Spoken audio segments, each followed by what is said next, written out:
So, welcome to episode 4 of the banking series. And in this episode, we are going to be talking about understanding what exactly do the banks want. And if we understand what they want upfront, then when we go to find an asset that we want to buy, we can keep that understanding in mind and we can structure the deal based on their preferences. And if you're just watching this series from the middle, what I'm saying is not going to make sense. So this is a multi-part series on how to create wealth using banks.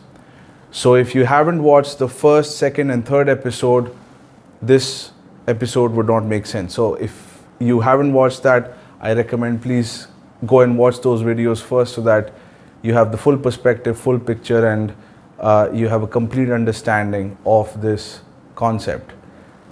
Let's get started. So it's important to understand what the banks want from us or from a transaction. And when I first reached out to the banks, I was extremely nervous because these are some of the top bankers. I had very little experience. I had some very powerful people in the whole region as my business partners. I still have them, and I was extremely nervous as to the types of questions they would ask me, and I was trying to prepare all kinds of answers from my personal life, things like my background, things like which college I went to, which university I went to, and I really thought in my mind this is going to be like a job interview. But actually the banker doesn't care about any of that. The banker doesn't care whether you went to an Oxford University, Harvard, what degree or qualification you have. In fact, I haven't been asked by even a single banker, what degree did I do? As strange as that sounds. Because they don't offer money on that basis. The degree is not going to give them their money back. And what you did 10 years ago, 5 years ago, 15 years ago, they don't give a shit. So when it comes to lending, money to you, the bank is not looking at you, the bank is looking at your company and or the company that you want to buy and the team and the experience of the team as a whole, not just your personal experience.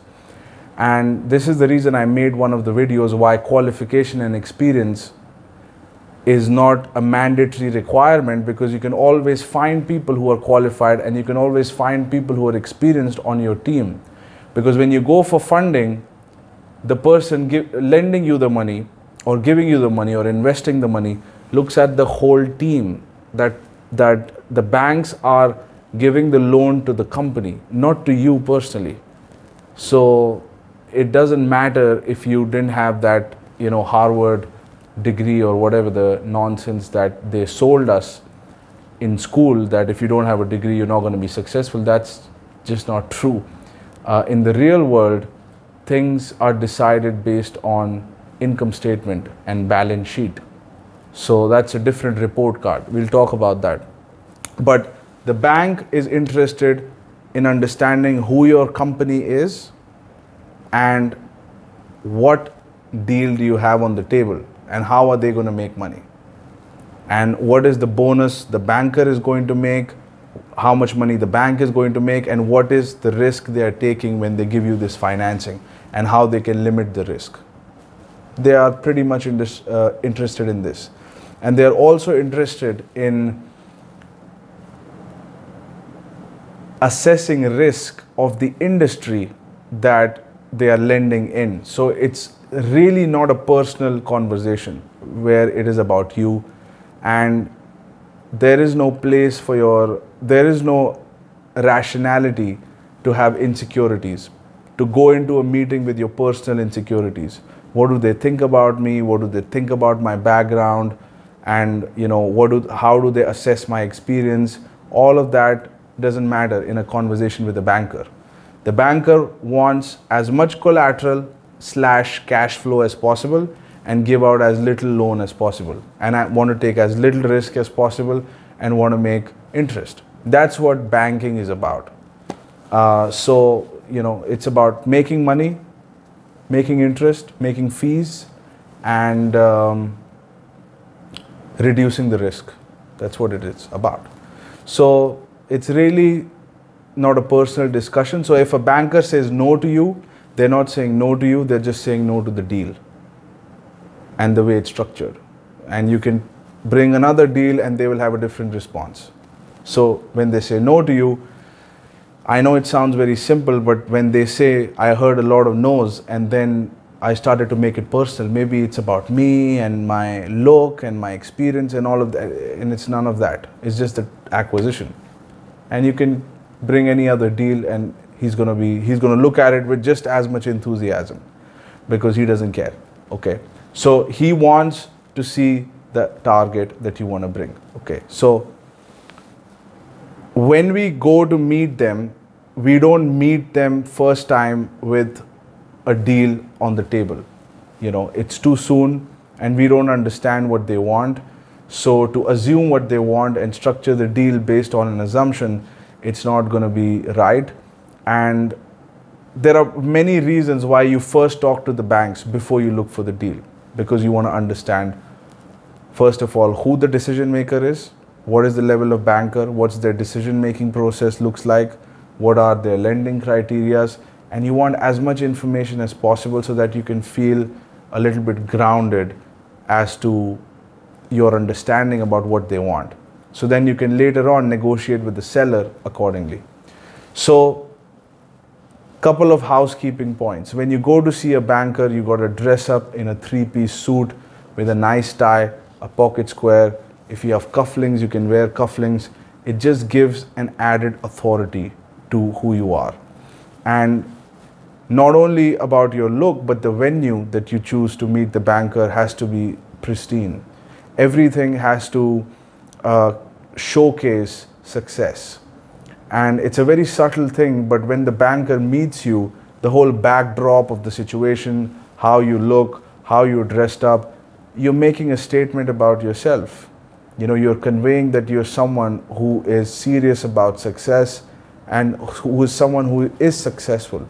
And you're already living in that future and you have every intention to be super successful. And it's conveyed based on the venue that you choose, based on the clothes that you wear and all of this. At least that's how it's perceived. So it's important how you come across to people. You cannot have a ponytail, you can't have a t-shirt, I'm sorry guys, you can't have a jeans. This is not a picnic, as my chairman would say. This is a real serious business conversation and you're asking for their money. And I remember my mentor told me, you got to look like they should be asking you for money.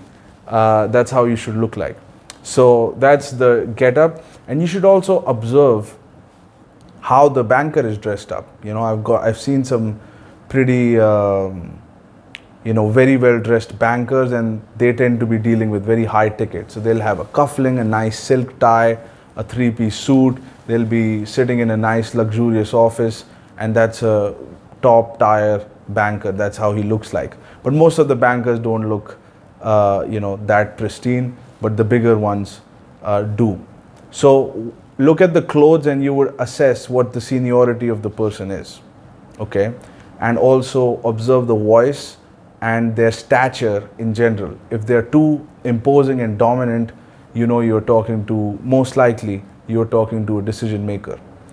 And if you just make contact at the right level with the right banker of the right seniority, you have you've taken a significant step in understanding what they would want. Because this person who is in a position of power can give you the most accurate picture. Not only that, you have a point of contact with someone who can make something happen. If you speak to someone junior, you're all the time mediating through someone. You're all the time communicating your message, your business proposal through another person. And there is always that Chinese whisper effect if you speak to someone junior, because they may not have the technical understanding of what the transaction is. They may understand something and they may communicate something else. It happens all the time that they misunderstand the information on email, they misunderstand the information that you said to them on the phone, and then they miscommunicate with the senior and they come back with an inaccurate response. Happens all the time, especially in banking, because banking, there are many gatekeepers. When you go to talk to a business that you want to buy, there is maybe one or two gatekeepers. But in banks, sometimes there are many gatekeepers. So you got to make sure that you deal at the right level with the right banker that has got power to do something. And you got to qualify them, you got to ask them these questions before you move forward with your proposal. So now you've found the banker, you're sitting with him, you're at a nice venue, and ideally you should have a couple of your directors there just to create that sense of power and seriousness, and these directors, it's good if they have some gray hair. And if you don't know how to get your advisors and directors, message me. I have a mentorship program on teaching you how to do that. But you need to have your directors and advisors with you with gray hair, and you are showcasing experience and success, and then you can start the presentation. So first level of presentation is going to be high level. You are making a contact for the first time, and you want to make a statement that this is not a one-time lending. Okay, people who take personal loans to buy a house or car tend to be one-time thing. They're not going to keep on getting financing from a bank to buy these personal items. It's just a one-off thing. Somebody wants to buy a car or a house, you meet your banker a few times and it's done. But in a business transaction context, especially when you are going to be buying many companies, and especially the very big companies, banking is almost like a very regular thing, and getting financing is almost like a very regular thing. So the context of the meeting is not to get loan one time. The context of meeting is over a long period of time. You're looking to make a relationship with the banker because you're going to be in business and you're going to need financing, and you are someone who's working on not just one, two, but many big projects, many deals, and you would be doing many deals in the future. So that's what you have to communicate, and you should have the intention to do that.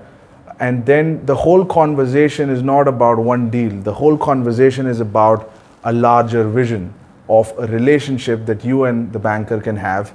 And you got to communicate that you understand what his limitations are, and in what circumstances he can finance and what circumstances he cannot finance.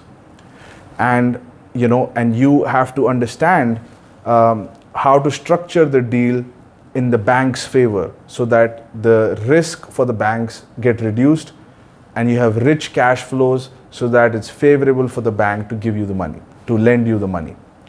And if you can communicate that you understand their position and you're going to structure the deal based on their preferences, and you're going to only bring deals that they can finance, meaning you're only acquiring profitable businesses. We are not in the business of acquiring loss-making businesses and turning them around. We are in the business of buying established, profitable businesses that have been profitable since the last 5-10 years. So it has got an established cash flows, it's an established reputation. It's a 17-year-old business or 15-year-old business. It's very well established in the market, and you would have given the money anyway to that business. And those are the types of businesses we are looking at. So you got to give that impression, and it has to be real. It's not just about giving impressions here. It has to be real, is that you're looking for a long-term relationship and you would be doing several deals. And when you communicate that effectively and they see that you have these advisors and you have a serious intention of doing many deals, he sees you as a long-term partner, and he sees his bonuses coming from you. He sees his compensation coming from you. And he'd rather have one good client that keeps on bringing more and more business to him versus all the time looking for new and new clients. He would prefer one client that, and you have an understanding with each other, and boom, you make a phone call and you give the information. You have an understanding of what the banker needs from you, and you have a process in place. So that has to be at the back of your mind, that this is not just a one-time conversation. This is towards a long-time vision for the future. So to do that, you got to present the vision of your company. What is it that you intend to do? How big do you want the company to be? And what would be the role of the banks? And what are the types of assets that you would be acquiring? What industry you would be getting into? And why you're getting in that industry? And have a high-level presentation, brainstorming session where the banker asks you a question. Okay, what's the rationale behind this, behind that? And it's a very high-level discussion. You're not talking about numbers in this meeting. This is just an introduction where you create the vision for them, what you're planning to do, and how important banks are for that vision, and how you're going to finance many deals, and how in this industry there are plenty of deals available from which the banks can make money.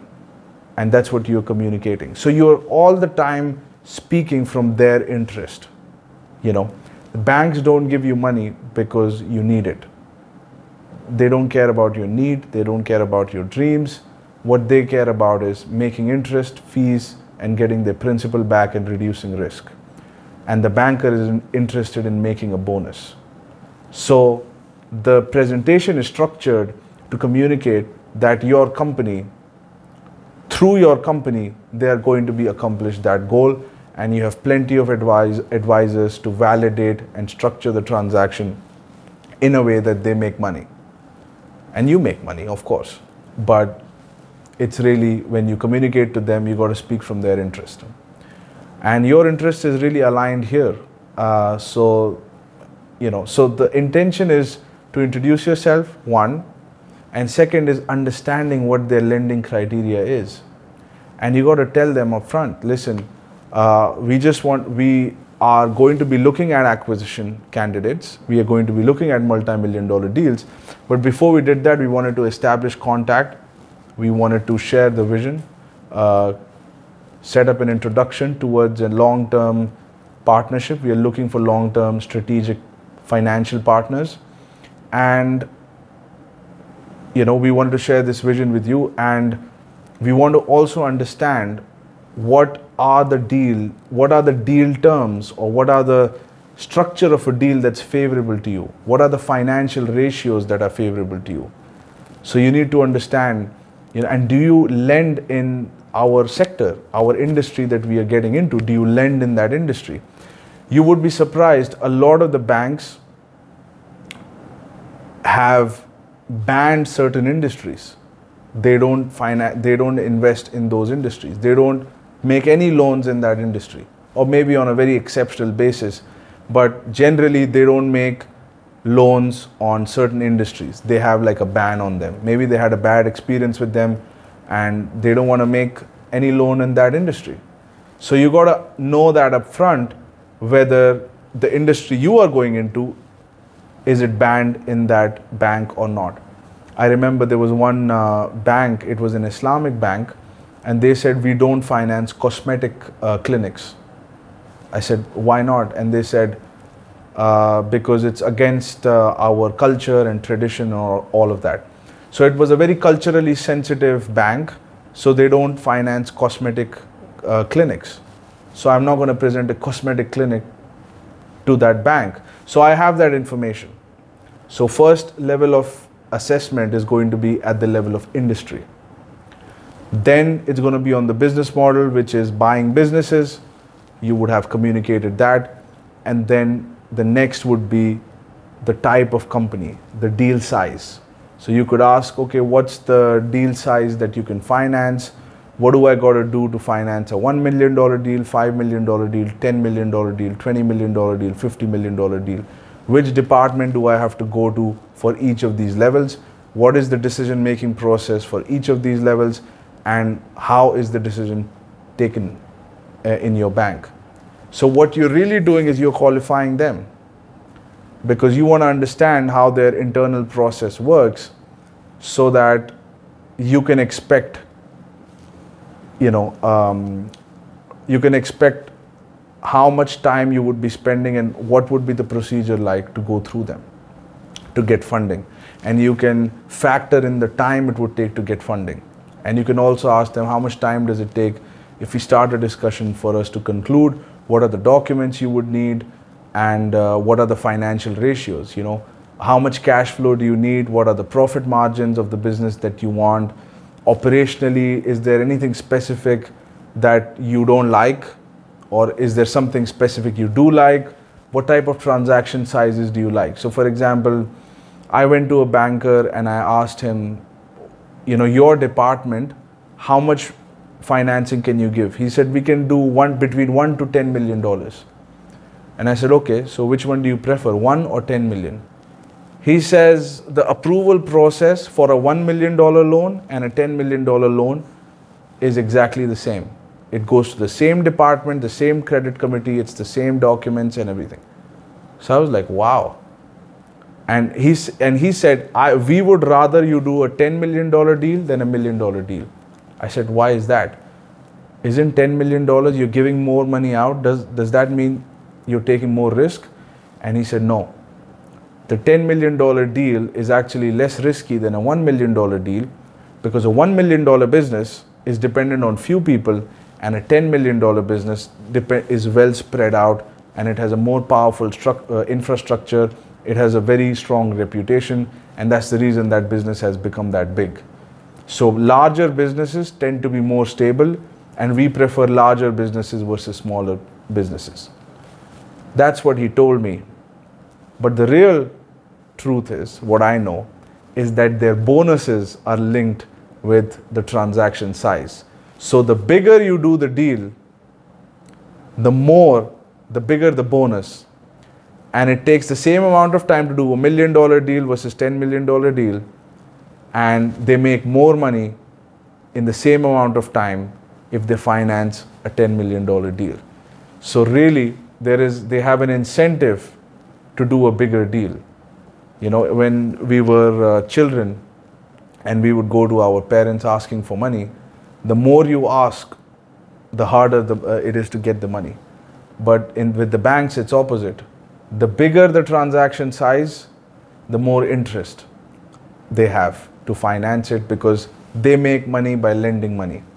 So, you know, they get their bonuses based on the transaction size, and it's very favorable. So the bigger the deal, the more they are interested and the more enthusiastic they are, and your deal tends to take priority if it's a big transaction.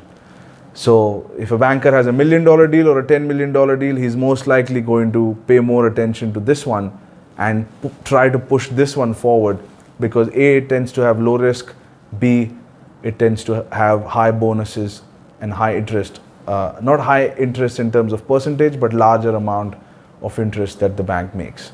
So they like big deals. So what type of transaction sizes they like, what type of deal structures that they like, how do they want the deal to be structured, and you ask them a series of questions to basically understand their lending criteria. And you may not be taking notes, but somebody's got to take some notes, or you got to remember it mentally, and after the meeting you got to write it down in your phone, and then you create an Excel sheet. And you do this with several banks, you do this with several bankers, hundreds of banks, and you understand their lending criteria, you understand the decision-making process, the time frame, the documents they need, what their motivations are, who the banker is. They know your vision, they know your mission, they know that you're in the long-term partnership, and they know that you would be bringing in many deals to them. So the sooner they finance your deal, the sooner you can bring them another deal, and you can gain momentum. So they have an incentive to empower you. So you've established all of that. So now you have a friend, you have a banker that you know in a bank, in the right division, at the right level of power. And all you got to do is just repeat it 100 times, and you have 100 bankers, and then you go start to find a business. And when you find a business, looking at the business, which bank would be interested. because you've already met them, you have a point of contact, you can make a phone call. Hey, listen, so and so, Adam, you remember me, we spoke a couple of months ago about the healthcare project. Yes, well, I have a business that we have structured a deal. We can present this to you, and let me know what you can do. Oh, sure, send me the note on the email, I'll check it out. And then you do a follow-up and another follow-up, and you keep calling him until he opens that file, reviews it, and gives you his feedback, and then presents the deal to the credit committee and get you a term sheet or an offer. So that's the whole process of understanding their lending criteria and understanding what exactly do they want. And it's not your degrees, it's not your qualification, it's not your personal life.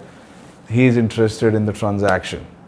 He's interested in pushing the money out so he can make bonus, and he wants to reduce the risk. So you got to identify the risk in the deal, remove it, structure it. And you do that with your financial advisors, legal advisors, industry experts. And if you want to learn how to find these advisors, how to choose an industry to buy a multi-million-dollar business, and if you want to be mentored by me, I have a one-on-one mentorship program and a group mentorship program. And you can reach out to me to inquire about that on the links below. You could message me on Instagram, Facebook, LinkedIn, Gmail, and I will respond to you. And I will give you a form where I receive some information about you, who you are, and how you make your money, how much time you have available in the day to execute this. And then we schedule a free consultation call. I do one call with you for free, and we go a little bit deeper into what you want and see if this is the right fit for you. If it's right fit for you, you could learn how to acquire multi-million-dollar businesses using banks' money. And if you're interested in that, reach out to me and we will talk soon. I hope you enjoyed the video, and I hope you enjoying the process and getting the feel for what it's like to deal with bankers and what are the principles that govern the relationship. I'll talk to you soon.